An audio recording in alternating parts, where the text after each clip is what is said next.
La gloria de nuestro Dios. David Brainerd anhelaba la salvación de los aborígenes americanos que se esparcían a lo largo de los caminos coloniales y por el lejano oeste. Desde 1742 a 1747 trabajó entre las tribus en Nueva York, Nueva Jersey y Pensilvania. Inicialmente vio en su tarea muy poco que lo animase y consideró seriamente abandonar su trabajo entre ellos completamente. Pero con el tiempo la situación cambió, y un gran número de aborígenes americanos conoció a Cristo. La endeble salud de Brainerd, sin embargo, finalmente lo obligó a abandonar sus esfuerzos misioneros y murió a los 29 años. Pasó los últimos días de su vida en la casa de su célebre amigo Jonathan Edwards. Antes de morir, Brainerd consintió en dejarle su diario a Edwards para su publicación. Este libro afectó en forma singular las vidas de otros porque revelaba la devoción de Brainerd, su seriedad, sinceridad y espíritu de abnegación. Misioneros tales como Enrique Martin, Guillermo Carey y Jim Elliot destacaron la gran inspiración que recibieron de la lectura del diario de Brainerd. Estas son algunas de las anotaciones que Brainerd hizo. Este día vi claramente que nunca debo estar contento.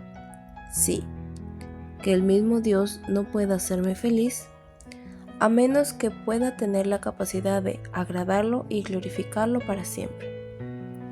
Quita eso y admíteme en todos los refugios agradables que puedan concebirse por hombres o ángeles, y yo todavía estaría miserable para siempre. Oh, amar y alabar más a Dios, agradarle por siempre. Eso anhela mi alma, y ahora mismo, mientras escribo, mi alma lo anhela. Oh, a que Dios lo glorifiquen en toda la tierra. Estaba todavía en un ámbito dulce y cómodo, y estaba otra vez derretido con el deseo de que Dios lo glorifique, y con anhelos de amarlo y vivir para Él. Y oh, deseé estar con Dios, contemplar su gloria y postrarme delante de su presencia. La vida y el diario de David Brainerd, 1989. Está claro que el deseo de Brainerd era magnificar la gloria de Dios delante del mundo. También anticipaba su partida de este mundo porque anhelaba ver la gloria de Dios en el cielo. ¿A qué se refiere concretamente la frase "la gloria de Dios"? Es la suma de lo que Él es decir, la suma de sus atributos y su naturaleza divina. A través de la historia, Dios ha procurado mostrar su gloria a todo hombre y mujer. Veamos cómo ocurre esto. La gloria de Dios en el huerto.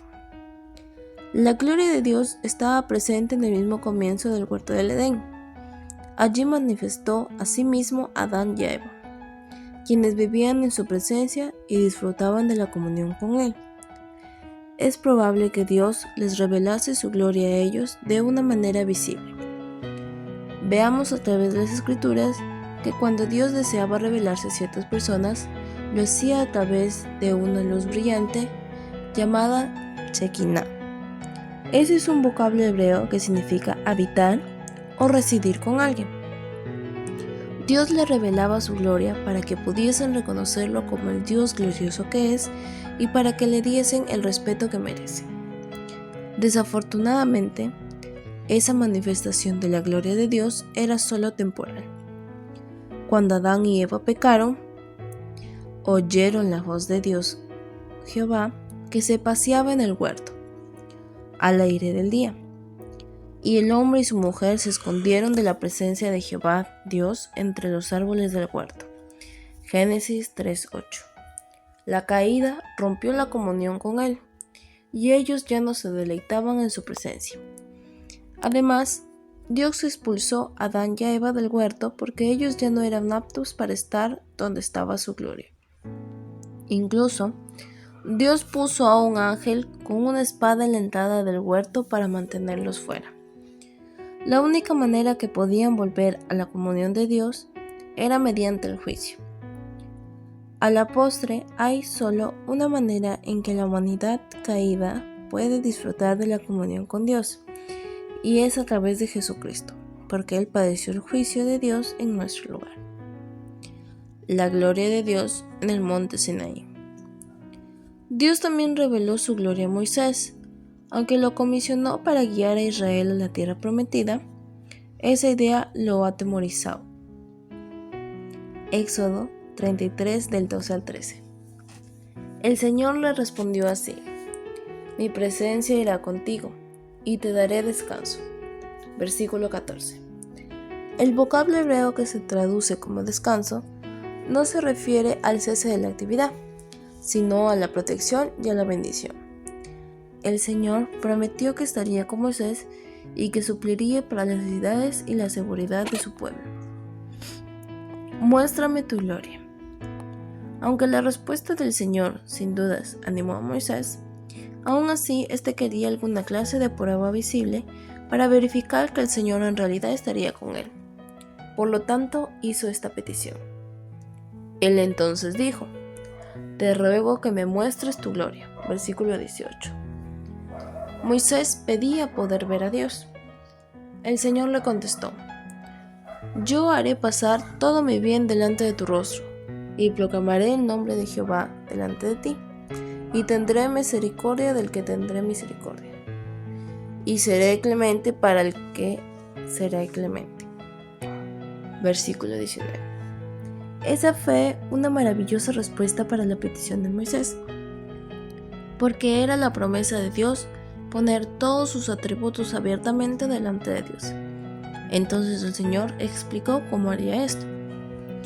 Yo haré pasar todo mi bien delante de tu rostro, y proclamaré el nombre de Jehová delante de ti, y tendré misericordia del que tendré misericordia, y seré clemente para con el que seré clemente.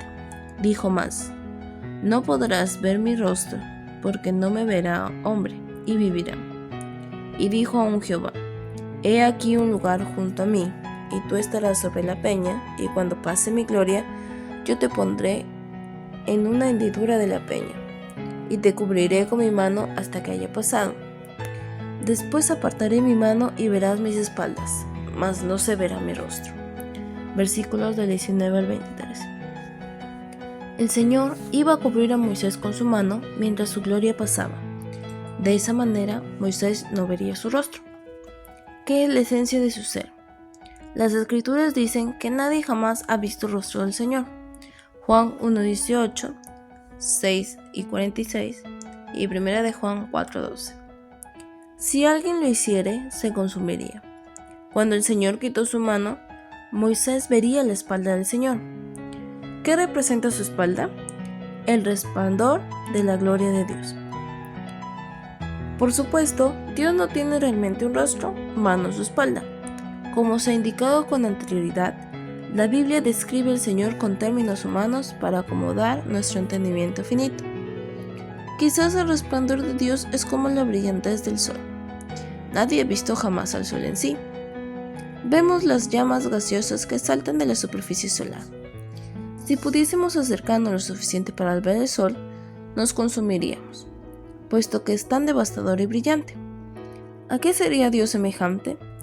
La gloria de toda la creación no es sino un leve reflejo de la plena gloria del Creador. El rostro brillante.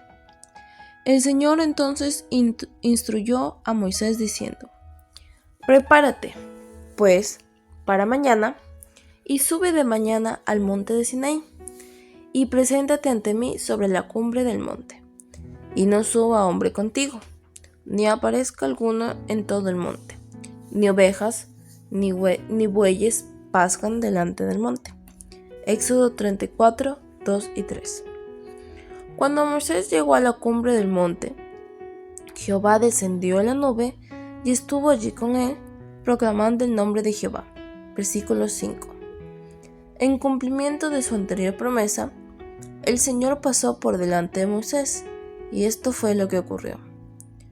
Pasando a Jehová por delante de él, proclamó: Jehová, Jehová, fuerte, misericordioso y piadoso, tardo para la ira y grande en misericordia y verdad, que guarda misericordia a millares, que perdona la iniquidad, la rebelión y el pecado, y que de ningún modo tendrá por inocente al malvado, que visite la iniquidad de los padres sobre los hijos, y sobre los hijos de los hijos, hasta la tercera y cuarta generación. Versículos 6 y 7. Esta es la manera en que Dios describe su propia gloria desde diferentes ángulos. Después de oír esas majestuosas palabras, Moisés, apresurándose, bajó la cabeza hacia el suelo y adoró. Versículo 8.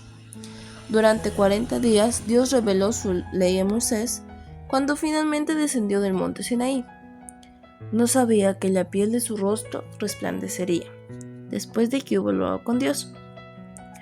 Versículo 29. Su rostro reflejaba la gloria de Dios. Cuando Aarón y el resto de Israel vieron su rostro brillar, tuvieron temor de acercársele. Moisés, sin embargo, los llamó, los hizo acercar y les habló. Entonces puso un velo sobre su rostro para que los hijos de Israel no fijaran la vista en el fin de aquello que había de ser abolido.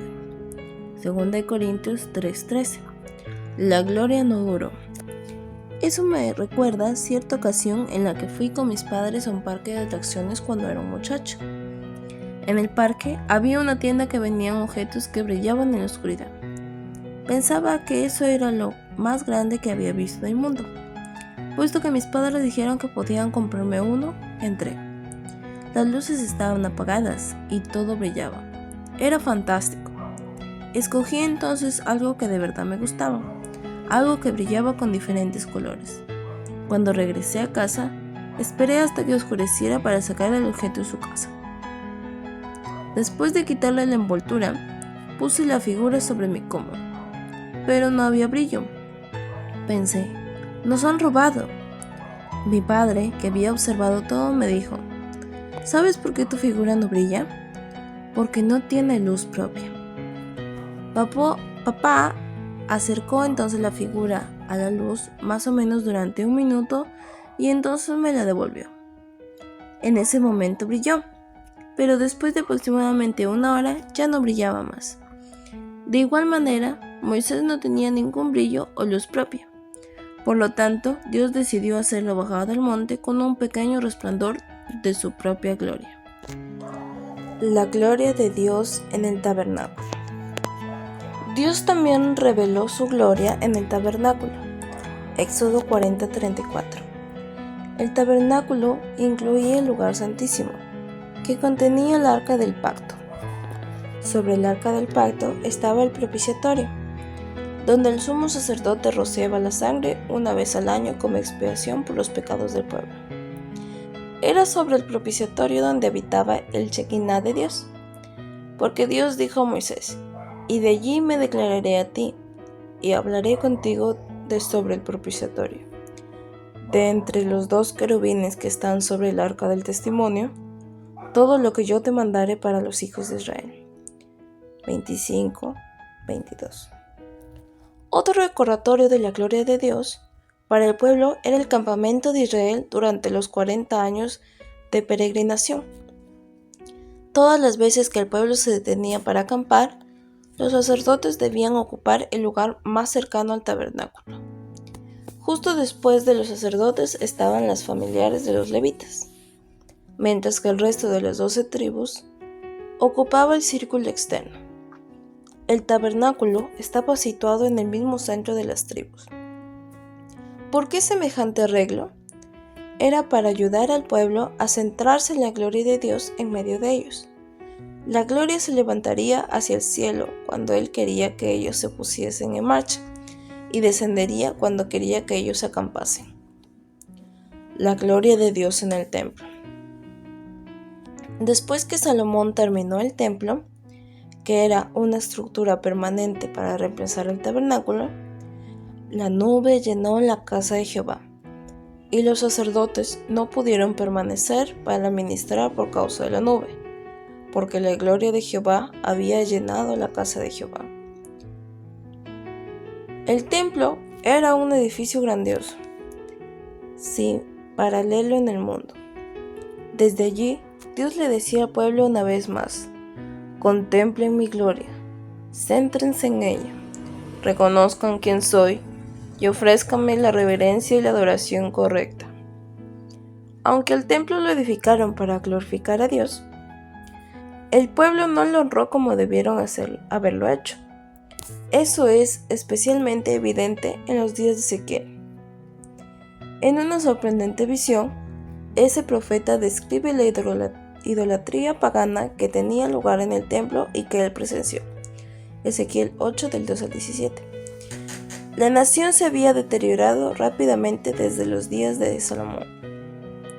Debido al pecado del pueblo y a su negativa de arrepentirse, Dios apartó su gloria del templo. Al principio, su gloria se alejó brevemente hasta la entrada del templo, pero luego regresó a su lugar acostumbrado en el propiciatorio. Ezequiel 9:3. Se alejó una vez más al umbral de la puerta, pero esta vez no regresó. Capítulo 10, versículo 4. Del umbral se trasladó al patio. Versículo 18.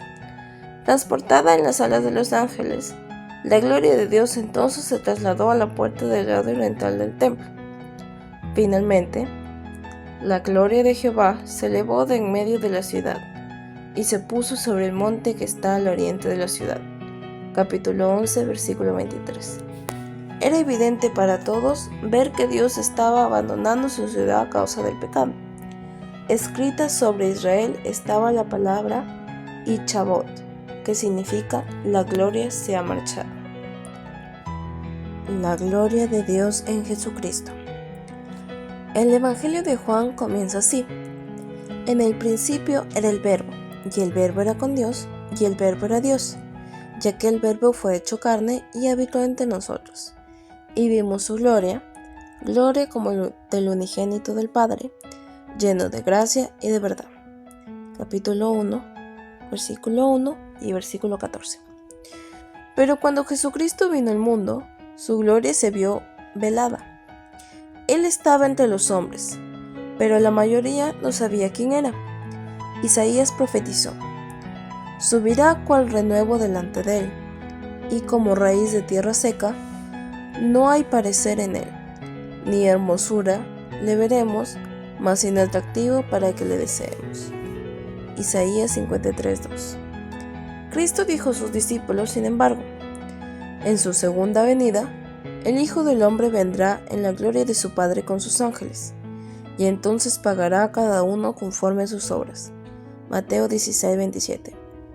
Es decir, habrá un completo despliegue de sus atributos divinos, y su deslumbrante gloria revelada iluminará todo el universo. Sin duda, la promesa de Cristo para el futuro consoló a los discípulos. Aún así, él sabía que necesitaban ánimo aquí y ahora también. Por lo tanto dijo: de cierto os digo, que hay algunos de los que están aquí que no gustarán la muerte, hasta que hayan visto al Hijo del Hombre viniendo en su reino. Versículo 28. La palabra griega que se traduce como reino, aquí sugiere el resplandor regio y la majestad real. 3 de los discípulos estaban a punto de tener una demostración privada de la gloria de Dios.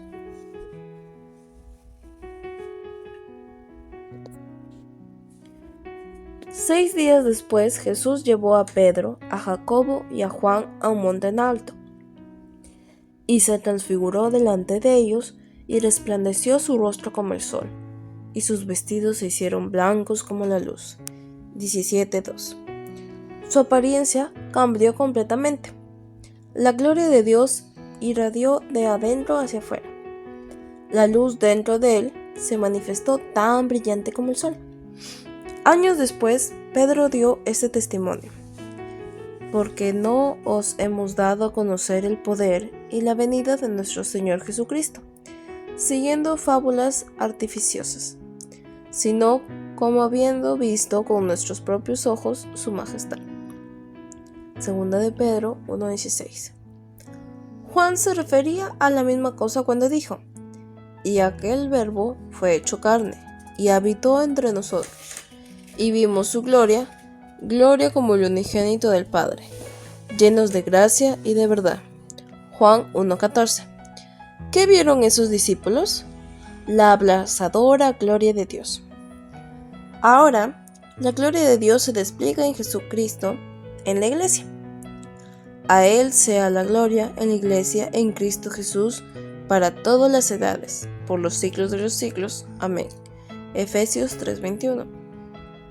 El Cristo residente es la esperanza de gloria para todo creyente.